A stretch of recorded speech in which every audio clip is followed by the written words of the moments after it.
Eximius Seize the Frontline is an FPS and RTS hybrid that focuses on squad-based combat with 5 vs 5 multiplayer experience, with each team comprising of 4 squad officers and 1 commander. There is a possibility to play offline with bots only, and then you control both your soldier and can switch to commander at any time, but you only control your given soldier directly.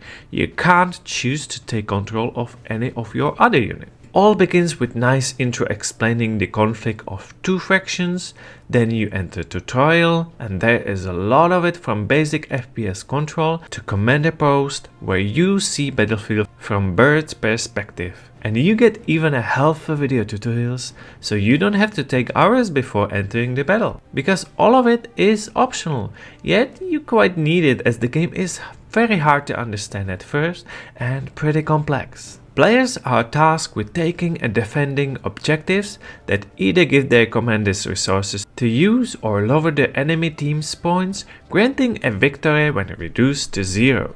To do this, officers can be assigned AI soldiers from their commander, buy different guns or equipment with a point system, use overpowered vehicles built by their commander, and call down 5 different battlesuits that give the player unique sets of abilities until their next death. You do have several maps to choose from, but honestly they all look quite similar as they are all city-based. Visuals looks pretty good. So now when you heard the basics, it's time to the question: should you play it? But before we move any further, you should know that this game is free from Epic Games Store in January 5th of 2023, and this channel is dedicated to play and review all weekly free games from Epic. So if you're interested in that, you should stay tuned. The best part about this game is probably the battlesuits with the different abilities and a quick switch between the strategy mode and FPS view if you play as commander. The idea of this game is surely good, but its execution is a whole different thing. I feel like any of 2 parts of this game are not good enough. FPS part feels sloppy, you can only crouch and jump, and trying to kill enemies is frustrating. And when you finally do, it feels like being in a simulator. I was lacking a personality to my squad members, I did not feel any connection to any of my soldiers, they felt very replaceable. And the strategy part is quite mediocre as well, yet it might be a bit better than the FPS one. So for general gamers, I don't think you miss a lot if you skip this game. I would advise you to either play FPS or play strategy, at least that's better than playing this game.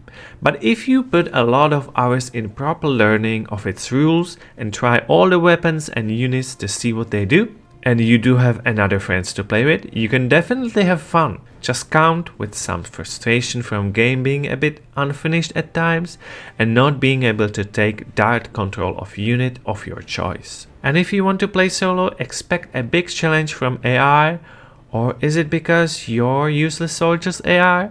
Not sure.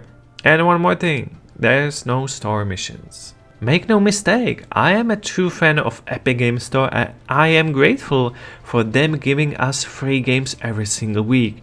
Only this week, it's definitely better to play Dishonored. If you haven't seen our review yet, you should definitely go and watch it, as that is the definite winner for me this week to play and enjoy.